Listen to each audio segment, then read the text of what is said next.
जय भारत, जय हिंदुस्तान। नमस्कार, मैं हूं मयंक राजेश और आज के करंट अफेयर सेशन में हम बात कर रहे हैं तुर्की की। और इसकी बात हम क्यों कर रहे हैं?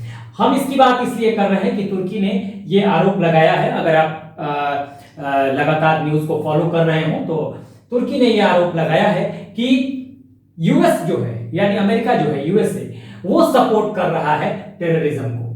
ठीक है, और ये ब्लेम किया गया है किसके द्वारा? Blamed bye Erdogan. एर्डोगन कौन है? ये एर्डोगन जो है ये तुर्की के राष्ट्रपति है, प्रेसिडेंट है। और इन्होंने किसको ब्लेम किया है? ब्रेट मैकगर्ग को। ये ब्रेट मैकगर्ग कौन है? ठीक है, ये अभी समझना है। तो Brett McGurk national security council's coordinator हैं for Middle East and North Africa. ठीक है, और इनके बारे में ये ब्लेम किया गया है तुर्की के द्वारा, या तुर्की के राष्ट्रपति को कहें कि तुर्की के राष्ट्रपति एर्डोगन ने कहा है, या हम कहें कि तुर्की ने कहा है, बात एक ही हुआ कि ये आर्म सप्लाई कर रहा है किसे? कुर्दों को। अब यही समझने की जरूरत है। मैटर क्या है? तुर्की ने यूनाइटेड स्टेट पर आरोप लगा दिया कि ये सपोर्ट कर रहा है टेररिज्म को। ये ब्लेम किया गया एर्डोगन के द्वारा। एर्डोगन कौन है? ये राष्ट्रपति हैं तुर्की के। हाँ, इन्होंने क्या ब्लेम किया कि ब्रेट मैकगर्ग जो हैं, जो यूएस के अभी फिलहाल जो बिडेन गवर्नमेंट में नेशनल सिक्योरिटी काउंसिल्स कोऑर्डिनेटर हैं for Middle East and North Africa, वो आर्म्स प्रोवाइड कर रहे हैं कुर्दों को। ठीक है, अब ये समझने की जरूरत है। देखिए, यहां पहले रीजन क्या है, ये कुर्द कौन है और क्यों ऐसा कहा जा रहा है कि अगर ये कुर्दों को सपोर्ट कर रहे हैं तो जो है ये टेररिस्टों को सपोर्ट कर रहे हैं। तुर्की के द्वारा ये आरोप लगाया जा रहा है। अखबारों में भी आप देख लेंगे, अखबारों में भी ये कहा जा रहा है। अखबारों में भी मतलब न्यूज रिपोर्ट्स आ रही है कि ऐसा ऐसा तुर्की ने कहा। अब देखिए यहां पर ये जो ब्रेट मैकगर्ग है, इनको समझने की जरूरत है। ये नेशनल, मैंने बताया कि national security council coordinator for Middle East and North Africa. अब इस पूरे मैटर को समझने के लिए कि ऐसा तुर्की क्यों आरोप लगा रहा है, पहले एक बार हम मैप देख लें ताकि आप बेहतर ढंग से समझ सके। देखिए, ये पूरा मैंने एक मैप बनाया हुआ है। ये अफ्रीकन कॉन्टिनेंट है। ठीक है, इसके साथ ये इंडिया, पाकिस्तान, अफगानिस्तान, ईरान। ठीक है, India, Pakistan, Afghanistan, Iran. Iran के सीमा से लगा हुआ है क्या? इराक। और उसके बाद इराक के ऊपर है रेड कलर, ये ब्लैक वाला पार्ट इराक, रेड कलर का जो पार्ट है ये है सीरिया, और उसके ऊपर ये ग्रीन पार्ट जो है ये है टर्की। इसी की बात हम कर रहे हैं, यही तुर्की है। ठीक है, इधर देखें तो बस एक समझने के लिए, इससे कोई लेना देना नहीं है। ये चाइना है, ये मंगोलिया है, ये मध्य एशिया है, और ऊपर ये रसिया है। इधर देखें तो ये वाला पार्ट पूरा ये है यूरोप। ठीक है, यहां देखें तो ये देखिए, ये अरबियन पेनिसुला है, सऊदी अरबिया यहीं पे होगा। ये फारस की खाड़ी जिसे पर्सियन गल्फ कहते हैं, ये वाला जो आप स्पेस देख रहे हैं बीच में, और ये वाला लाल सागर, रेड सी। अब देखिए समझना क्या है यहां पर। सबसे बड़ी बात कि ब्रेट मैकगर्ग को बताया गया है, कौन है? National security council's coordinator for Middle East and North Africa. अब देखिए, यूएस की जो भी सिक्योरिटी पॉलिसी है, पूरा सजेशन उसके बारे में। हाँ, यूएस की सिक्योरिटी पॉलिसी जो है, हाँ, रिलेटेड किससे? रिलेटेड एक तो मिडिल ईस्ट। देखिए, ये पूरा मिडिल ईस्ट का पार्ट है। अगर कहें तो ये मिडिल ईस्ट हो गया, जो कि एशिया में है, ये पूरा मिडिल ईस्ट हो गया। ये पूरा अगर देखें तो ये मिडिल ईस्ट का पार्ट हो गया। तो मिडिल ईस्ट और ये नॉर्थ अफ्रीका। नॉर्थ अफ्रीका जो है, यहां के सिक्योरिटी मामलों के बारे में जो भी सजेशन देते हैं राष्ट्रपति को, जो बिडेन को, वो ब्रेट मैकगर्ग ही देते हैं। और ये जो कहते हैं वही जो बिडेन करते हैं। ठीक है, इट मींस कि मिडिल ईस्ट, ये मिडिल ईस्ट और नॉर्थ अफ्रीका की सिक्योरिटी पॉलिसी के बारे में ये जो ब्रेट मैकगर्ग हैं, ये बहुत ज्यादा पावरफुल हैं, जहां तक जो बिडेन के रिजीम की बात है। ठीक है, अब मैटर क्या है? मैटर ये है कि देखिए, इन पे आरोप लग रहा है ब्रेट मैकगर्ग पे कि ये आर्म्स प्रोवाइड कर रहे हैं, आर्म्स एंड एम्यूनिशन। ठीक है, ये मैंने आर्म्स जो लिखा है सिर्फ एक सिंबॉलिक है, मतलब हथियार, गोला बारूद जो भी है, लड़ाई के जो भी सामान होते हैं वो सप्लाई कर रहे हैं कुर्दों को। अब समझते हैं ये कुर्द कौन है। देखिए, अगर आप जियोपॉलिटिक्स को लंबे समय से फॉलो कर रहे हैं तो आप समझ लीजिए कि इनकी लड़ाई तुर्कों की और कुर्दों की लड़ाई 100 साल से भी पुरानी है, इनके बीच दुश्मनी है। हाँ, फर्स्ट वर्ल्ड के वार के बाद से, कहते हैं 100 साल पुरानी है, और फर्स्ट वर्ल्ड वार के बाद से ही कुर्दों ने अपने लिए एक निश्चित प्लेस की एक तलाश की। ठीक है, अभी तक पूरा नहीं हो पाया, मतलब अपने लिए एक अलग राज्य की मांग कर रहे हैं, देश की मांग कर रहे हैं, जो अभी तक पूरा नहीं हुआ है। ये कुर्द जो हैं, ये कुर्द आपको मिडिल ईस्ट के देशों में, ईरान में, इराक में, सीरिया में, तुर्की में, हाँ, ये कुर्द रहते हैं और इन्होंने अपना अपना अलग अलग संगठन बना रखा है। तो आपको याद होगा कि ये कुर्द जो हैं, ये तुर्की पे अटैक करते रहते हैं, तुर्की जो है कुर्दों पे अटैक करता रहता है, तो इनके बीच में दुश्मनी चलती रहती है। अभी आप देखे होंगे कि कुछ दिनों पहले भी, कुछ सालों पहले, ये जो यहाँ पे ये जो कुर्दिश फोर्स है, यहाँ पर देखिए, ये सीरिया के आसपास ये कुर्दिश फोर्सेस हैं। तो सीरिया के आसपास देखिए, ये ईरान में भी हैं, हाँ, कहा जाता है कि ईरान के कुछ क्षेत्र में भी है, इराक में भी हैं, ये तुर्की में भी है। तो ये जो सीरिया है, रेड वाला पार्ट, सीरिया के बॉर्डर के आसपास, हाँ, कुर्दिश फोर्स पे अटैक भी किया था। किसने? तुर्कों ने। ठीक है, तो अगर देखा जाए तो ये चलता रहता है इनका। ठीक है, और इनका डिमांड है अपना अलग स्टेट का, बहुत पहले से चला आ रहा है। ठीक है, फर्स्ट वर्ल्ड वार के बाद से और ज्यादा इनमें तीखी नोकझोंक होती है, नोकझोंक उसको नहीं कहेंगे, लड़ाइयां होती रही है। ठीक है, तो ये आप देखेंगे कि यहां पे कुर्दों का बोलबाला है, कुर्दिश फोर्सेस हैं। इनको तुर्की मानता है कि ये चरमपंथी है, टेररिस्ट ग्रुप है। ठीक है, तुर्की का कहना है कि ये टेररिस्ट ग्रुप है। हालांकि ये जो कुर्द हैं, समय समय पर अमेरिका को सपोर्ट करता रहा है, चाहे वो खाड़ी युद्ध का मामला हो, ठीक है, या आईसिस को खत्म करने की का मामला हो। आईसिस, हाँ, इस्लामिक स्टेट, हाँ, ऑफ इराक एंड सीरिया, जो आप जानते होंगे बहुत बड़ा टेररिस्ट ग्रुप था, उसको भी खत्म करने में यूएस फोर्सेस की या यूनाइटेड स्टेट की मदद करता रहा है।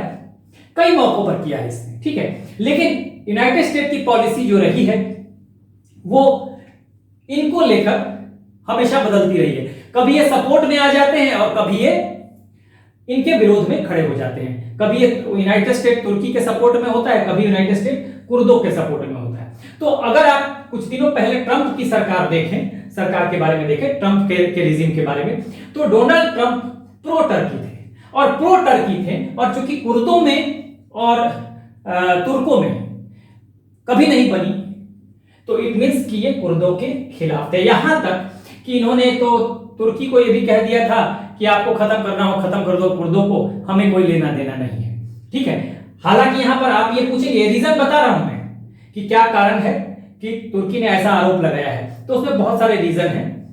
तो उस रीजन में हम देखेंगे कि जब ट्रंप थे तो प्रो टर्की अप्रोच था किसका?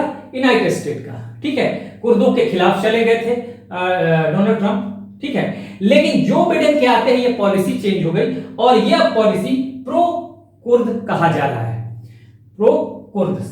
ठीक है, तो कुर्द जो हैं अब इनके समर्थन में जो बिडेन आ गए हैं। हालांकि आपके मन में ये सवाल जरूर आएगा कि भाई ट्रंप ने तो सैंक्शन लगाए थे। हाँ, ये बात सही है कि जाते जाते ट्रंप ने कुछ सैंक्शन जरूर लगाए थे टर्की के ऊपर, लेकिन कहा जाता है कि ट्रंप ने ये इसलिए किया था, वो कहा माना जाता है कि बहुत ही छोटा सैंक्शन था, कोई बहुत बड़ा सैंक्शन नहीं था वो। ठीक है, और वो भी इसलिए किया गया था ताकि जो बिडेन आते आते कोई बड़ा सैंक्शन ना लगा दे, इसलिए उसको अवॉइड करने के लिए कहा जाता है कि ट्रंप ने वो सैंक्शन लगा दिया था। लेकिन अगर कुल मिलाकर देखा जाए तो ट्रंप जो है वो सॉफ्ट कॉर्नर रखते थे तुर्की के लिए। ठीक है, तो ये एक बड़ी बात मानी जाती है। और जो बिडेन आते आते इन्होंने क्या किया कि पॉलिसी बदल गई। हाँ, ये प्रो कुर्द हो गए और कहा जाता है कि जो national council coordinator for Middle East and North Africa, ठीक है, ये मिडिल ईस्ट और नॉर्थ अफ्रीका के जो कोऑर्डिनेटर हैं कौन? ब्रेट मैकगर्ग। हाँ, इन्होंने जो सजेशन दिया, ठीक है, उसके अनुसार पॉलिसी चेंज हुई और कहा जाता है कि ये जो है, तुर्की ने आरोप लगाया है कि ये कुर्दों को आर्म्स दे रहे हैं, सप्लाई कर रहे हैं, और चूंकि ये जो है एक तुर्कों की नजर में एक टेररिस्ट ग्रुप को आर्म्स सप्लाई कर रहे हैं, इसलिए तुर्की का ये कहना है कि अमेरिका जो है वो टेररिज्म को सपोर्ट कर रहा है। तो मेरे ख्याल से आप यहां तक समझ गए होंगे। इसके अलावा देखिए, पहला रीजन तो ये था, मैं बताया कि जो बिडेन के आते आते पॉलिसी चेंज हो गई, ठीक है। जहां ट्रंप प्रो टर्की थे यानी कि अगेंस्ट कुर्द्स थे, वहीं ये प्रो कुर्द हो गए। कौन? जो बिडेन, यानी कि अब ये टर्की के खिलाफ जा रहे हैं, ठीक है। अब देखिए, इसके अलावा एक दो और रीजन है जिसको समझने की जरूरत है। देखिए, ये रीजन हम बाद में समझेंगे, लास्ट में, यहां पे स्पेस नहीं था इसलिए मैंने बना दिया। एक रीजन और है, देखिए, ग्रीस और फ्रांस के बीच डिफेंस पैक्ट हुआ against the will of Turkey. देखिए, लंबे समय से टर्की जो है ये ग्रीस को और फ्रांस को चेतावनी देता आ रहा था कि भाई आप लोग कोई डिफेंस पैक्ट मत कीजिए, ठीक है। लेकिन कहा जा रहा है कि अब जो है इनको इग्नोर करते हुए फ्रांस, देखिए यहां पर है, फ्रांस कहां पे है? देखिए यहां पे यूरोप में, यहां पे फ्रांस होगा, ठीक है। और ये जो है ये ग्रीस का पार्ट है, ये ग्रीस है, ये यूरोप में, ठीक है। तो फ्रांस और ग्रीस के बीच में ये डिफेंस पैक्ट हो गया, ठीक है। $3.5 बिलियन का करीब डिफेंस पैक्ट हुआ है, ये कहा जा रहा है। और देखिए, फ्रांस हो, तुर्की हो और ग्रीस है, तीनों नाटो कंट्रीज हैं, नॉर्थ अटलांटिक ट्रीटी ऑर्गेनाइजेशन के ये सदस्य हैं, ठीक है। नाटो कंट्री क्या है? नॉर्थ अमेरिका, देखिए इधर देखेंगे तो नॉर्थ अमेरिका, इधर साउथ अमेरिका। तो नॉर्थ अमेरिकन कंट्रीज और यूरोपियन कंट्रीज जो हैं उसके मेंबर होते हैं नाटो के। और ये नाटो बनाया गया था फॉर्मर यूएसएसआर के खिलाफ, ठीक है। फॉर्मर कहते हैं, ठीक है, अर्स्टवाइल कहते हैं, अर्स्टवाइल जो पहले सोवियत संघ था, सोवियत यूनियन था, हाँ, तो उसके खिलाफ था। तो अगर अल्टीमेटली देख ले तो आज भी ये रसिया के खिलाफ ही है, लेकिन बना था वो यूएसएसआर के खिलाफ, जब दो बड़ी ताकतें दुनिया में हुआ करती थी, एक यूएसएसआर और एक अमेरिका, जिनमें कोल्ड वॉर चलता था। लेकिन 91 में ये यूएसएसआर यानी सोवियत संघ टूट गया और उसके बाद ये रसिया रह गया, बहुत सारे देश इससे निकल गए, ठीक है। तो अब उतना स्ट्रॉन्ग रहा नहीं है। तो नाटो कंट्रीज में कहा जाता है कि अब तुर्की का वो वजूद नहीं रहा, हाँ, जो मेंबर्स है इसकी बातें नहीं सुनते हैं, ऐसा माना जाता है। तभी तो देखिए, तुर्की भी नाटो का मेंबर है, ठीक है। लेकिन इसने कहा कि भाई ग्रीस और फ्रांस जो है बहुत लंबे समय से चेतावनी दे रहा था कि ये लोग पैक्ट ना करे डिफेंस पैक्ट, लेकिन पैक्ट हो गई $3.5 बिलियन की। अब इसको क्या डर है कि देखिए यहां पर है टर्की और ये है ग्रीस, बहुत पास है। और इस डील से क्या होगा कि नेवी मजबूत होने वाली है, किसकी? ग्रीस की। तो ग्रीस के अगर फ्रांस अगर टर्की को, हाँ, से डिफेंस पैक्ट, फ्रांस और टर्की में डिफेंस पैक्ट हुआ है, सॉरी, फ्रांस और ग्रीस में अगर डिफेंस पैक्ट हुआ है, ये फ्रांस और ये ग्रीस, मैं यहां पर एफ लिखता हूं, यहां पे जी लिखता हूं। तो देखिए फ्रांस और ग्रीस, तो ये प्रोवाइड कर रहा है इसको क्या? डिफेंस पैक्ट के तहत इसको नेवी की कुछ सुविधाएं मिल जाएंगी, जिससे नेवी स्ट्रांग हो जाएगा इसका, ठीक है, इसका ग्रीस का, ठीक है, ग्रीस की नेवी स्ट्रांग होगी इस पैक्ट के तहत, ठीक है। कुछ ऐसे इक्विपमेंट्स मिलेंगे, हाँ, आपको वॉरफेयर के, जिससे कि काफी ज्यादा सहूलियत होगी नेवी को स्ट्रांग बनाने में, ग्रीस को। तो अगर नेवी ग्रीस जो है अगर स्ट्रांग होता है, तो तुर्की का कहना है कि यहां ग्रीस हमेशा उसको धमकाते रहेगा, तुर्की को, ये ग्रीस जो है ना तुर्की को धमकाते रहेगा, बुली करेगा, ठीक है। तो यहां पर माना जा रहा है कि टर्की का मानना है कि नाटो के देश भी अब उसकी बातों को नहीं मान रहे हैं, और नाटो एक तरह से वीक ऑर्गेनाइजेशन हो चुका है। तो ऐसा माना जाता है कि टर्की चाहता भी है कि वो नाटो को छोड़ दे, ठीक है। तो देखिए मैंने लिखा हुआ है टर्की, क्योंकि नाटो वीक हो चुका है, और नाटो ही नहीं वीक हो चुका है, टर्की भी नाटो में वीक हो चुका है। नाटो तो ओवरऑल देखा जाए तो वीक हो चुका है, लेकिन टर्की भी नाटो में वीक हो चुका है। हाँ, इसकी चेतावनी के बाद भी ग्रीस और फ्रांस में डिफेंस पैक्ट हो जाता है, जिसको टर्की देखता है निगेटिवली अपने पॉइंट ऑफ व्यू से, क्योंकि टर्की को लग रहा है कि ग्रीस जो यहाँ पर है तो टर्की को ये ग्रीस जो है ये टर्की को हमेशा धमका सकता है अगर इसकी नेवी स्ट्रांग हो जाएगी तो, ठीक है। और अमेरिका से तो वैसे ही नहीं बन रहा आजकल जो बिडेन सरकार में, तो अब ये नाटो में वो वजूद रहा नहीं, तो टर्की भी नाटो में वीक हो चुका और ये भी माना जाता रहा ओवरऑल कि नाटो भी वीक है, तो टर्की एक तरह से निकलना चाह रहा है यहां से, नाटो से, और इसीलिए यहां मैंने लिख दिया वांट टू लीव नाटो, और अप्रोच कर रहा है रसिया को। देखिए ध्यान दीजिएगा, क्योंकि कई बार यूएस से चेतावनी मिलने के बाद भी, सैंक्शन के बाद भी कहता है सैंक्शन लगाना है लगाओ, हम तो रसिया से डिफेंस डील करेंगे। अब ऑब्वियस है कि रसिया के खिलाफ नाटो मेंबर्स हैं, ठीक है, और अगर टर्की रसिया से करता है तो अल्टीमेटली इसको वैसे भी वजूद खत्म है, इसको बाहर भी किया जा सकता है नाटो से, ठीक है। और ये कहा जा रहा है कि चाहता भी है, तो इसको डर नहीं है, बोलता है कि हम पे जो भी सैंक्शन लगाना वो लगाइए, लेकिन हम रसिया से डिफेंस डील करेंगे। और इसलिए भी करेगा रसिया से क्योंकि यहां ग्रीस से हो गया फ्रांस का, तो ये कहेगा कि मैं रसिया से करूंगा, ठीक है, ताकि ये भी स्ट्रांग हो सके, हाँ, ग्रीस को चुनौती दे सके यहां पर।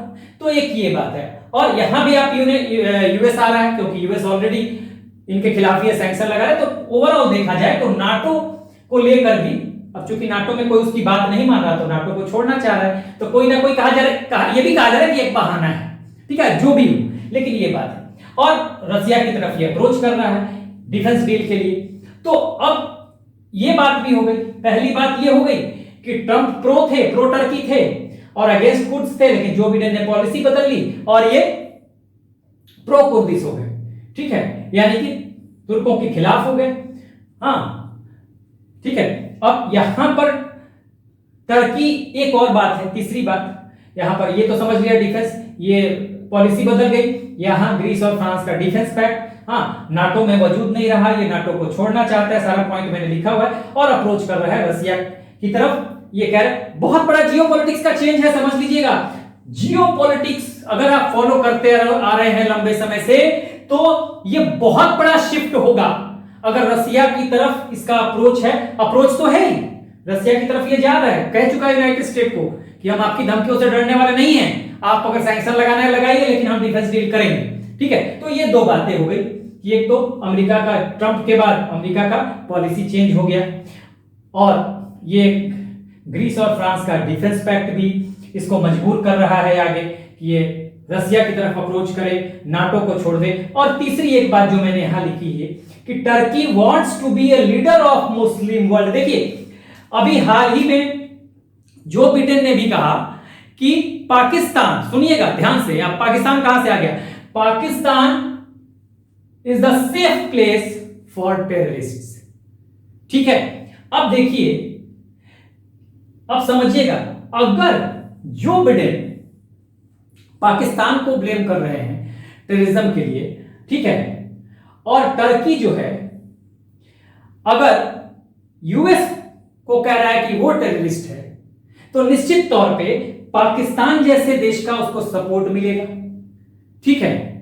और पाकिस्तान के समर्थन में या पाकिस्तान के मित्र जो मुस्लिम राष्ट्र हैं, मुस्लिम देश हैं, वो भी टर्की के पीछे आकर खड़े होंगे, ठीक है। तो इसलिए टर्की जो है वो उन मुस्लिम देशों को लीड कर सकता है, और इसी के, ऐसा माना जा रहा है कि, और इसी का ख्वाब पाल रहा है टर्की, और इसके लिए सबसे अच्छा उपाय है इस ख्वाब को पूरा करने का कि वो यूनाइटेड स्टेट को बार बार ये कहता रहे कि ये टेररिस्ट कंट्री है, टेररिस्ट कंट्री है, टेररिस्टों को सपोर्ट कर रहा है, जिससे कि जितने भी प्रो पाकिस्तान, ठीक है, मुस्लिम कंट्रीज हैं या कुछ और मुस्लिम कंट्रीज प्रो पाकिस्तान और कुछ और मुस्लिम कंट्रीज जो यूनाइटेड स्टेट के खिलाफ है, वो आके इनके पीछे इसके पीछे खड़े हो जाए और एक मुस्लिम कंट्री के लीडर के तौर पर तुर्की दिखने लगे। तो ये दो तीन रीजन हमने आपको बता दिया, ठीक है। तो ये आप कर सकते हैं। पॉलिसी कैसे बदली, ट्रंप के और जो बाइडेन, ट्रंप के बाद जो बाइडेन के आते ही प्रो टर्की जो था पॉलिसी वो प्रो कुर्द हो गया, ठीक है। उसके बाद ये ग्रीस और फ्रांस का defence pact against the will of Turkey, और तीसरा रीजन मैंने बता दिया, Turkey wants to be a leader of Muslim world. तो ये सब जो रीजन है, इन्हीं सब रीजन को लेकर टर्की आरोप लगा रहा है हाँ कि अमेरिका जो है वो सपोर्ट कर रहा है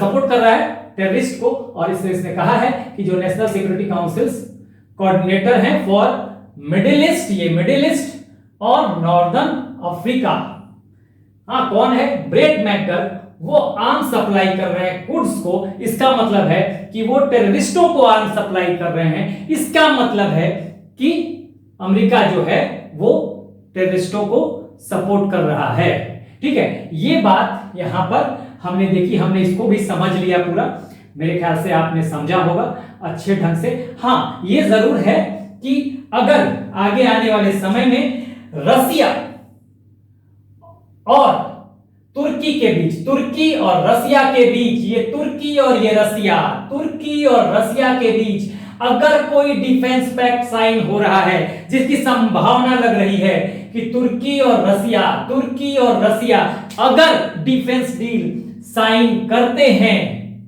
तो फिर अमेरिका का क्या अप्रोच होता है। निश्चित तौर पर अमेरिका उस समय एक बहुत बड़ा सैंक्शन लगाएगा टर्की पे, ठीक है, and that will be very very interesting to see कि आगे टर्की का अप्रोच क्या रहता है उसके बाद। तो पहले आप एक बार स्क्रीनशॉट ले ले।